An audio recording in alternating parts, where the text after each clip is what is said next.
এবারের আইপিএলে কোন দলে কে অধিনায়ক? ঋতুরাজ গায়কোয়াড় চেন্নাই সুপার কিংস। গত মৌসুমে চেন্নাইকে নেতৃত্ব দিয়েছিলেন গায়কোয়াড়। এবারও জাদেজা ধোনিদের নেতৃত্বের ভার গায়কোয়াড়ের কাঁধে। শুভমান গিল, গুজরাট টাইটান্স। 2024 সালে গুজরাটের নেতৃত্ব পান গিল। এরপর ভারতের অধিনায়কত্ব করেছেন এই ওপেনার।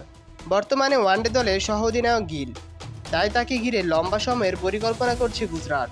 অধিনায়কত্ব বদলের প্রশ্নই আসে না তাই। অজিঙ্কা রায়হান, কলকাতা নাইট রাইডার্সের ক্যাপ্টেন। অজিঙ্কা রায়হানকে দলে বেরিয়েছিল আইপিএলের নিলামের দ্বিতীয় দিনে। তাকে ভিত্তিমূল্য 1,50,00,000 রুপিতে দলে নিয়ে নেয় কলকাতা। তখন বাবা হচ্ছিল বিকল্প হিসেবে রায়হানকে কিনে রেখেছে কলকাতা।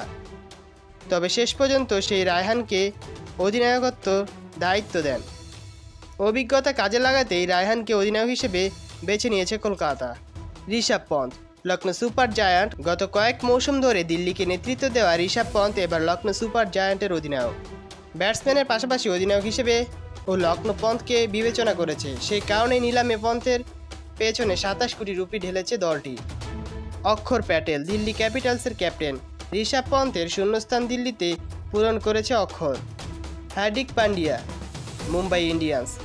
গুজরাট থেকে অপ্রকাশিত বড় অঙ্কের চুক্তিতে মুম্বাই হার্দিককে গত মৌসুমে দলে বেরিয়েছিল।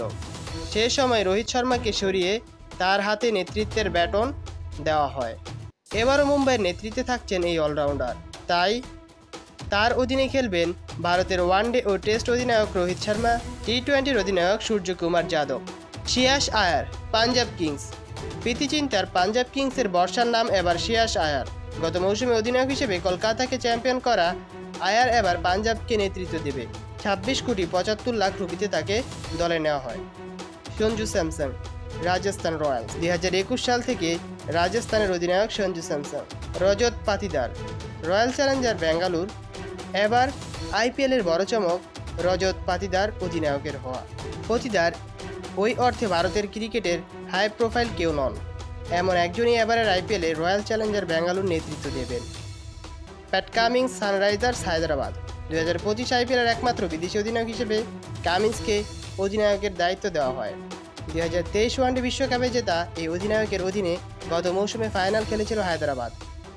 যারা চ্যানেলটা এখন সাবস্ক্রাইব করেনি তারা চ্যানেলটা এখন সাবস্ক্রাইব করুন এবং পাশে থাকা বেল আইকনটি বাজিয়ে দিন। ধন্যবাদ।